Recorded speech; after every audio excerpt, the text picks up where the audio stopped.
Welcome to Milan Recording Studios, and in today's video, as you can see, I'm starting off the video in a brand new shooting area. I'm inside of the WhisperRoom that we recently acquired here at Milan Recording Studios, and you're going to be seeing this off and on throughout the channel for various different types of videos, and in today's video, I'm just going to be using it for the intro for this keyboard. So I've got this cool wide-angle lens on the camera that makes this look extra big and awesome, so you can see all the walls and the ceiling with the LED lights, and it also makes me and this instrument look tiny, with that really plays into the benefit of this instrument because its goal is to be tiny. I mean, look at this thing. It is, in fact, very, very small. So this is a Vangoa VGK8600, and it's a small keyboard from a small manufacturer you don't really hear very much about.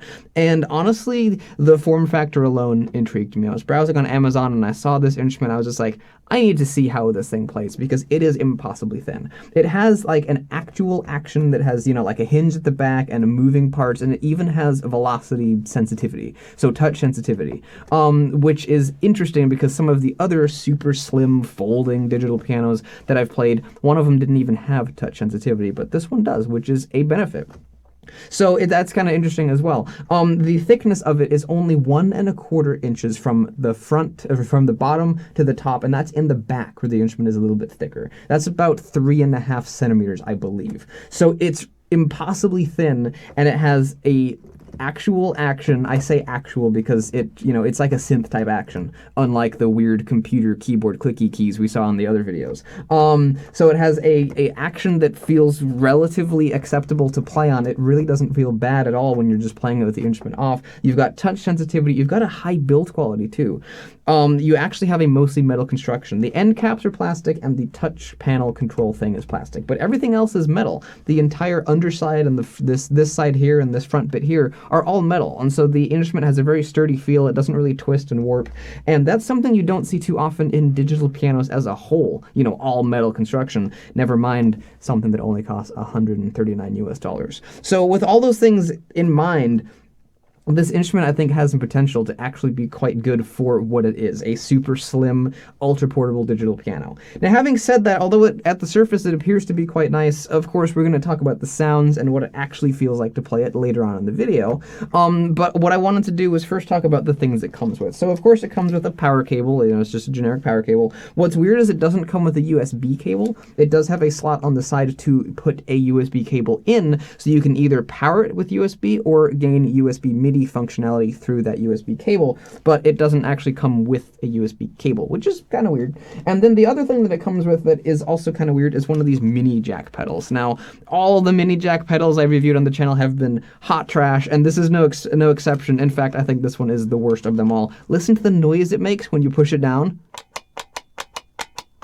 Yeah, it makes that noise every time you go to push the pedal down, and you'll hear that later on in the video when I'm actually performing on this instrument. You'll hear this going clickety, clickety, clickety, clackety. When you push it down on the floor, the whole thing literally just does this on the floor, at least on this carpet. It's a horribly designed pedal, and it's honestly really, really awful. And because it's a mini jack, you can't just buy a Yamaha pedal and put it on here. Maybe an adapter would work, but I doubt it. Those adapters are pretty tricky to find anyway. So that is the peripherals that come with the Vangoa VGK8600. This is what it looks like, and I think it honestly is quite an attractive little keyboard. You've got the cool, shiny metal look to it. It honestly, because of the metal construction and the silverness of it, yeah, great English. It reminds me of something that perhaps Apple would make if they made digital pianos. It's got that same kind of an Apple-esque aesthetic to me. So it's an interesting looking digital piano. The only thing that I think that really is keeping it from looking good is the kind of mediocre looking control panel and this giant red blob in the middle of middle C here. So that is something I cannot change. That is something I cannot remove. It is basically part of the key. If I scraped at it long enough, it might actually end up coming off, but it's not just a sticker. It's more of like glued on to the key. So that's not great. I don't know why they didn't just put a normal sticker marking middle C that you can peel off whenever you learn where middle C is and you don't need it there anymore. But that's just a permanent part of the keyboard, which in my opinion really mars the otherwise nice aesthetic of the instrument. instrument. With all that aside, let's go to the other normal shooting area, and I'll give you guys a better, closer camera angle view of the instrument so you can watch my hands go, and I will play it for you and let you hear both how the internal speakers, yes, it has internal speakers, sound, and also we'll listen to the direct line signal through the headphone jack, and we will see how it sounds.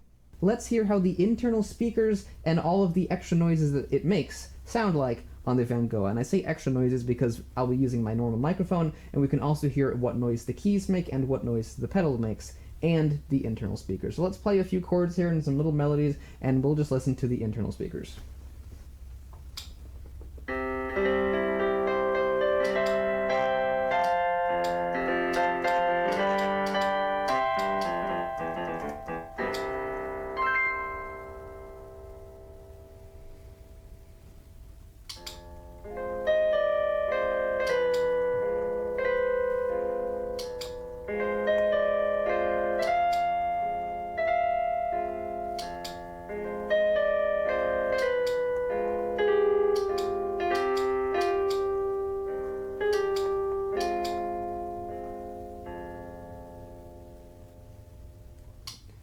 As you can hear, the internal speakers definitely do leave a lot to be desired. They do work. The piano sound, I think they work best for if you play it quietly, but you could definitely hear some distortion up here.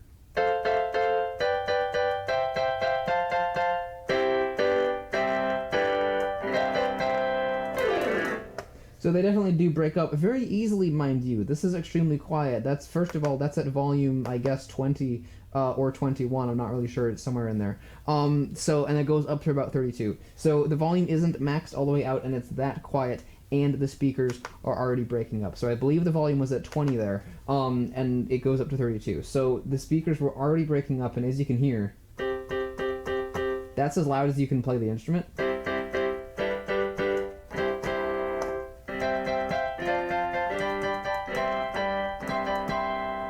And as you can hear, that's actually not very loud at all.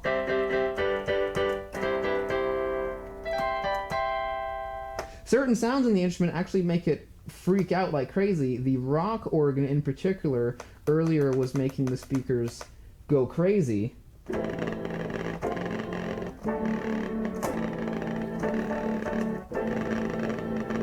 As you can hear, that's completely unusable. But if you just play one note, you'll hear that's not even loud at all.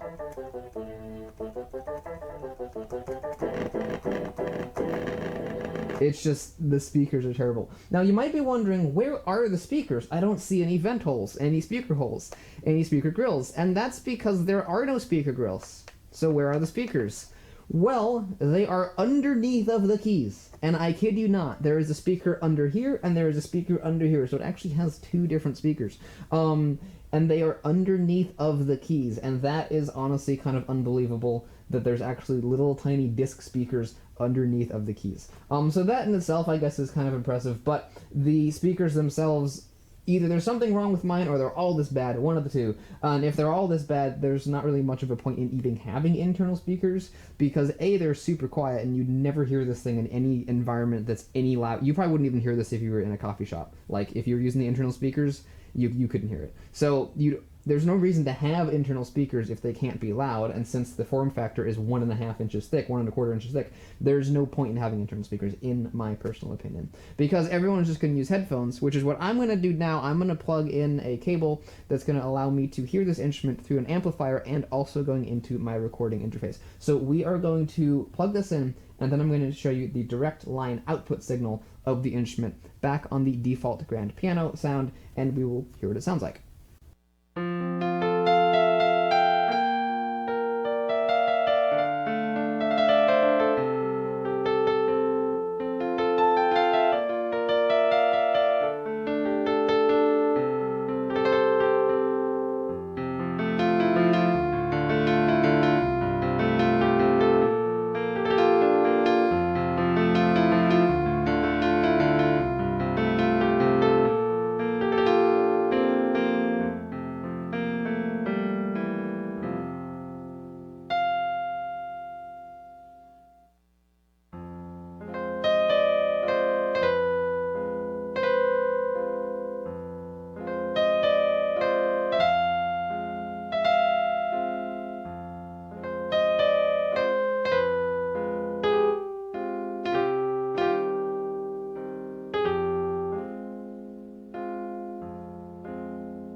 As you can hear, this instrument doesn't actually sound as bad as some of the other tiny, slim, ultra-portable digital pianos I've reviewed so far. It actually almost sounds borderline good, maybe? It doesn't...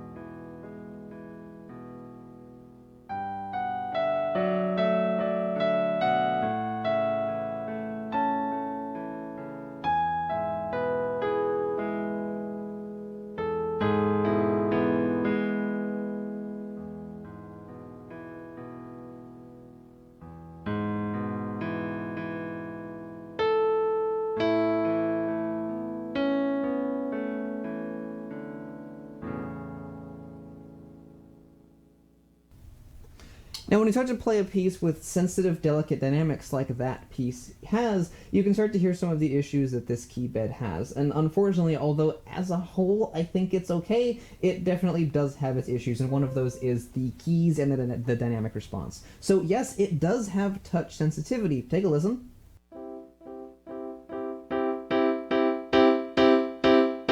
And that right there is as loud as the instrument can go. So you can't play it very loud, and the expression range is very sudden. It goes from being whisper quiet, which I like, to being medium, and then a little bit louder than that, and that's as loud as you can go. And seeing as it's just the same sample being played at different volumes, I don't believe it's changing the tone.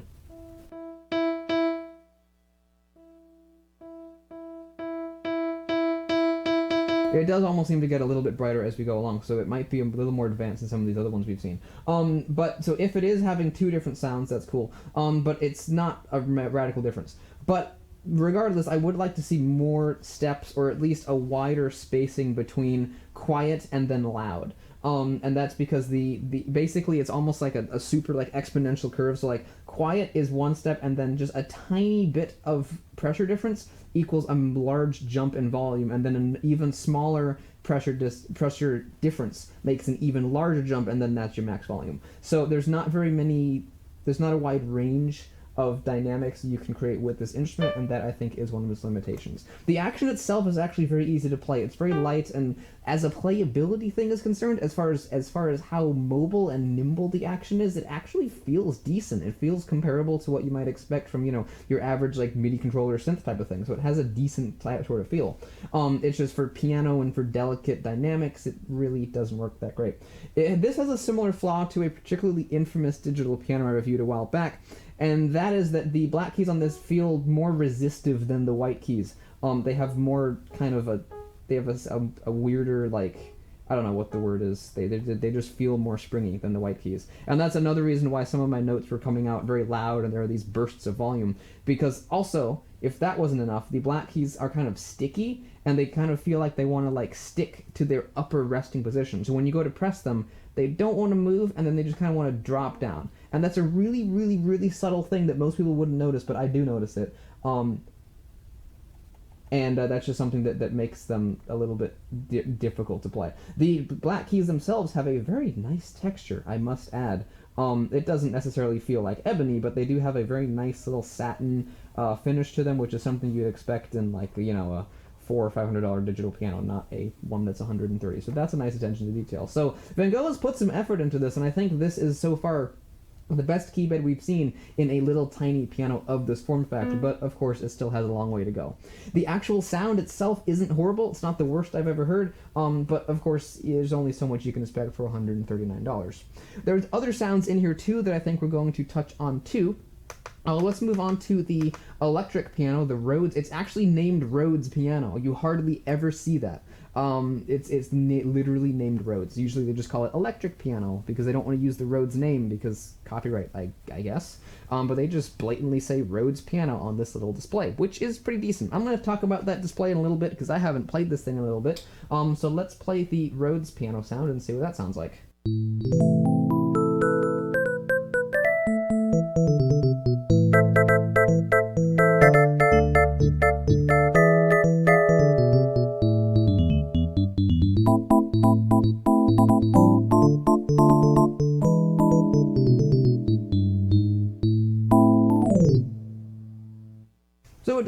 sound like a Rhodes, but it's also pretty nice to listen to. It's actually fun. It's definitely some kind of like a synthesized tone that's reminiscent of a Rhodes, but it's actually kind of fun to play.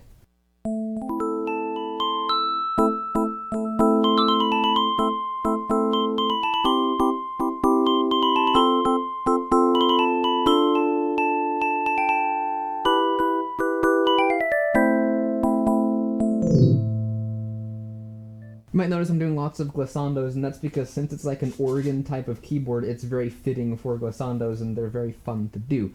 So the display and the user interface is pretty decent. The buttons are very difficult to press, and they make a lot of noise, so you do have to kind of mash your finger into them to get them to do anything. But the display here is actually pretty nice. It's a very brightly colored display with nice contrast in colors. You got the bluish green font for the number, the sound name, and what it is, and you can actually read it from all the way back here that says chorused piano. And then you've got a couple of yellow things up here that says voice, which is indicating that we are changing the voice. If I hit the style button, it changes to STYL, indicating that now we are dealing with the styles, the beats in the instrument, and I can change it back to voice. You can also go to song as well and listen to, oh no, stop, thank you. You can also listen to demo songs in there as well. Which it just decided to play on its own and didn't want to stop for some reason. So, that's the screen, that's user interface. Not perfect, but it does do the job. You've got a few nice features. You can actually add vibrato to any of the sounds. It's a cheesy vibrato, but you can do so.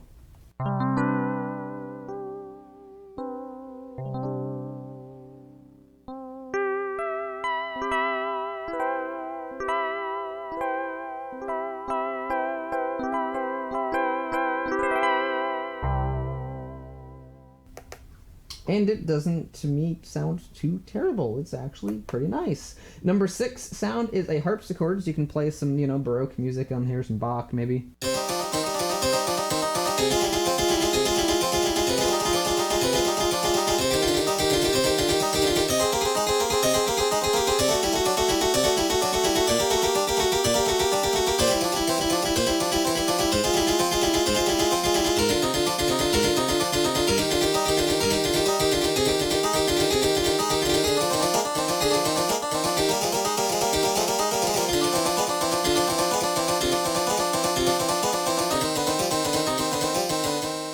You get the idea. It's a harpsichord sound. It actually has touch sensitivity,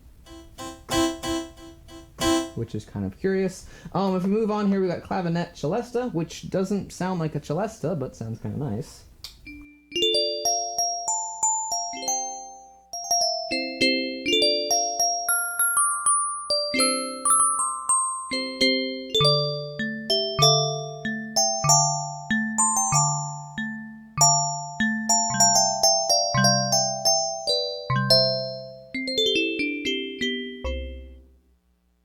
You've got glockenspiel.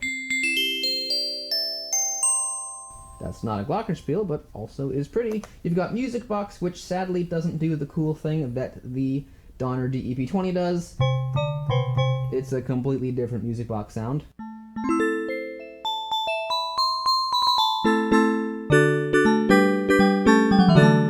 It's reminiscent of steel bells here. Now, if you saw my video of the Donner DEP20, you may recognize some similarities here. These are all the same sounds, or at least the same order of sounds that you will find in the Donner DEP20.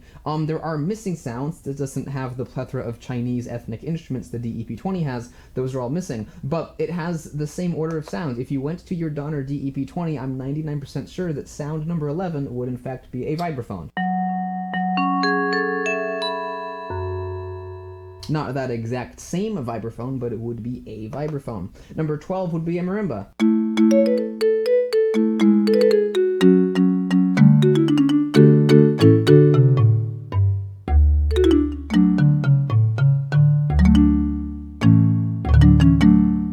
And sadly, on the Donner, it wouldn't actually sound that good. Sound number 13 on here is a xylophone.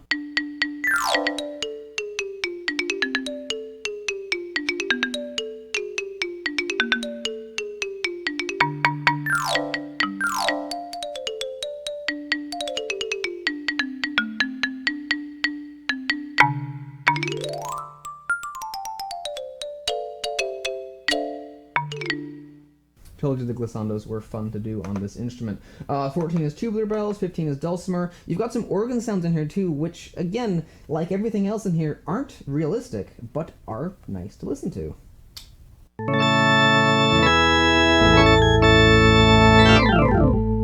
You can also add vibrato to them, although it's the same cheesy vibrato we already heard.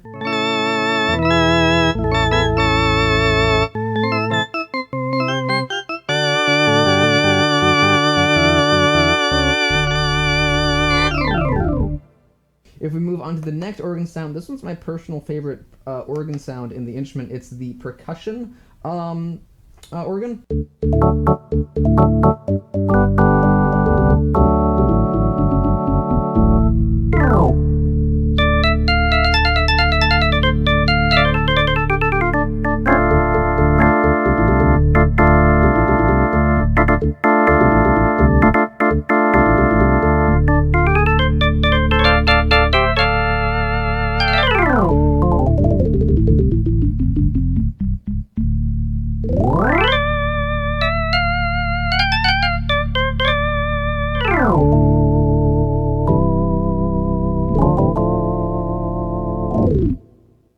It's fun to play. It really is. This is a cheap entry-level instrument that is the most fun to play of any of these type of instruments that I have reviewed so far. I actually am genuinely having fun here. They are simple, basic, non-realistic sounds, but yet when they're running through a good amplifier, or if you are at home playing them on headphones, they sound good. They sound decent. Here's the rock organ that I played earlier that sounded so awful through the internal speakers. Doesn't sound amazing, but it's not going to be distorted and awful like that was.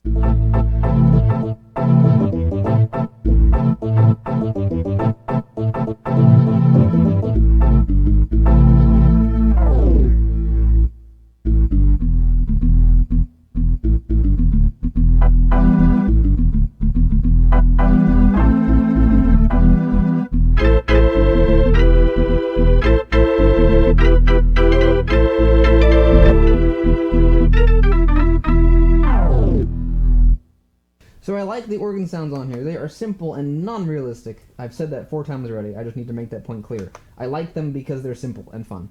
There's a reed organ here as well.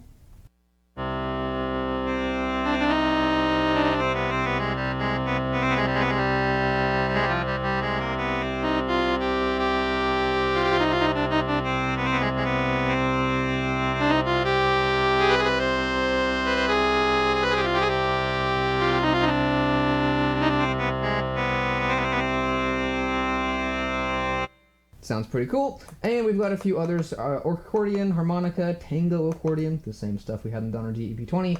We've got some guitars as well.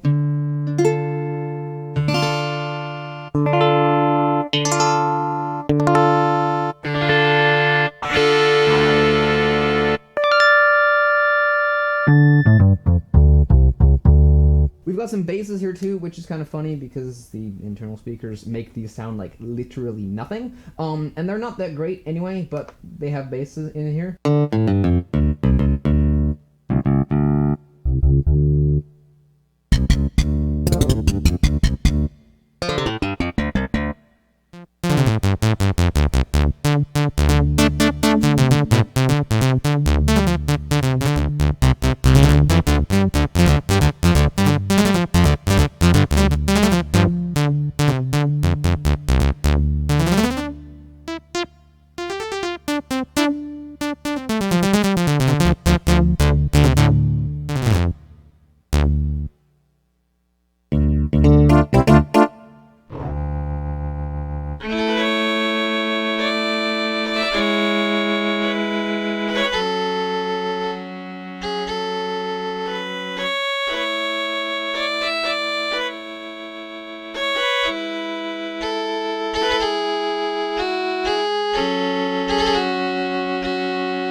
And that is the sound number 40, and that's the violin sound, and once again, it is actually quite pretty.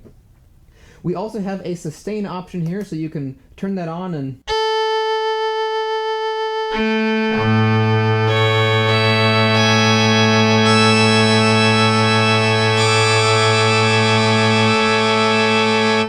get the point. It's sustain without the pedal. Every note you have will have sustain on. You can also have a smart chord arranger thing. They have a chord chart that they include in the box. It doesn't make a lot of sense, but nonetheless, I think every note below this middle C, perhaps?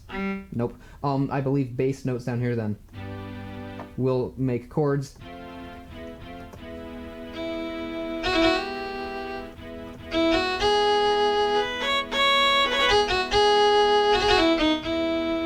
But the chord part is super quiet, and then everything up here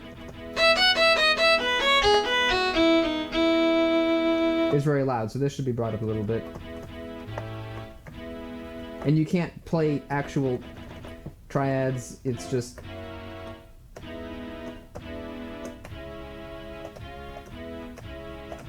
it's that sort of thing. You can make the drums become... make the keys become drums, which is actually pretty cool because this actually plays quite well as a percussion instrument if you just kind of ignore the touch sensitivity.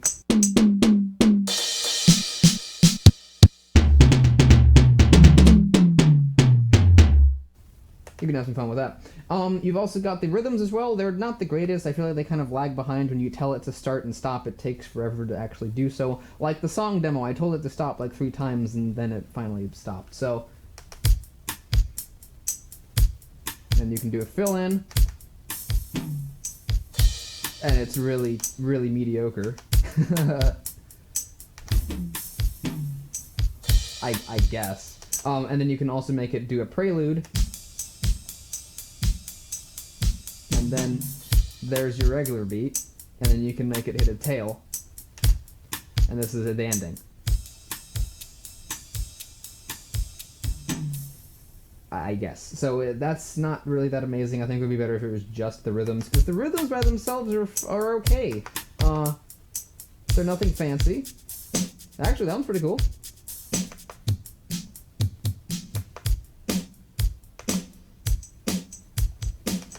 But, the fill-in and prelude tail is not really that well executed. Does it have a metronome? I don't think it actually has a metronome. If it does, I'm not seeing one here, but it does have the drums, which is just the same thing. And so then you can also make little recordings as well, which I have not done yet. Let's give it a shot here. Let's do a violin thing, I guess.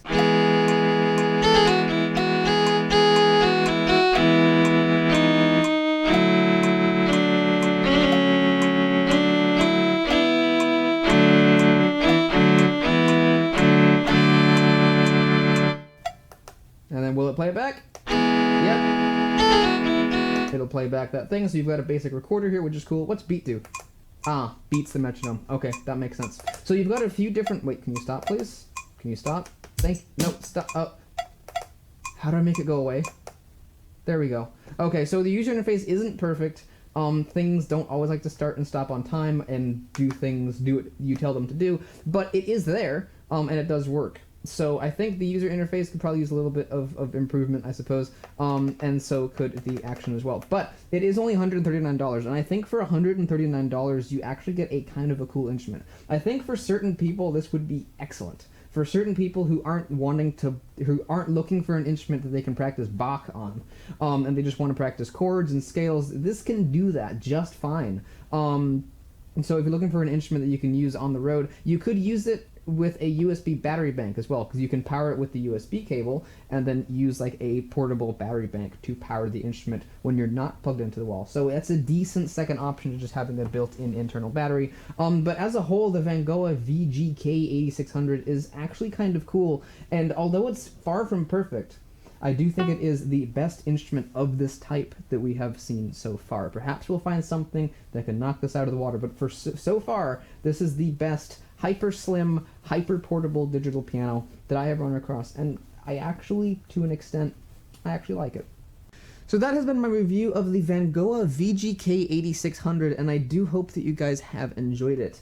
It is actually one of the better, slim, tiny, folding, portable digital pianos I have reviewed. It is obviously far from perfect and far from what a piano is, but there's elements to it and certain sounds that are actually a lot of fun to play with. The action is much more playable than either the folding or the splitting digital piano I have reviewed thus far, and it actually is fun to play at times. The internal speakers, of course, are hilariously bad. They don't even really need them. It might as well just not have them. But it's just fun to play, and it's very, very portable. So I think the two things that it's really, really missing, besides the obvious action and dynamic control and touch response, besides the obvious things, I think that two things that would be a little more reasonable for the price point would be perhaps having an internal battery. I think that's a huge thing that they're just missing out on, because you can easily just set it in your lap and play, but you'd need to be tethered to the wall or to a battery bank, which I guess is a decent second option. But an internal battery would be cool. And then the other thing would, of course, be, like, just remove the internal speakers. There's not really much of a point for them because they're so bad. Other than that, though, the Vangoa VGK8600 is actually a pretty fun keyboard, and parts of me genuinely like it. For certain people, I think it would make a really, really great instrument. If you're on the road and you just want something to practice on, this will be okay to do so. You're not going to be able to play like advanced classical on it, but if you're a beginning pianist, I think this would certainly suffice for, you know, being on the road and stuff. And of course, you've also got the USB MIDI, so you could use it as a super slim MIDI controller you can just hide away in a drawer, which is pretty sweet.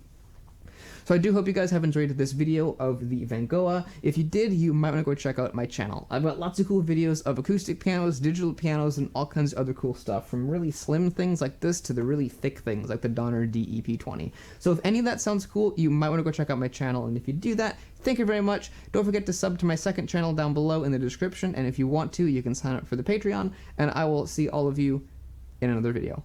Goodbye.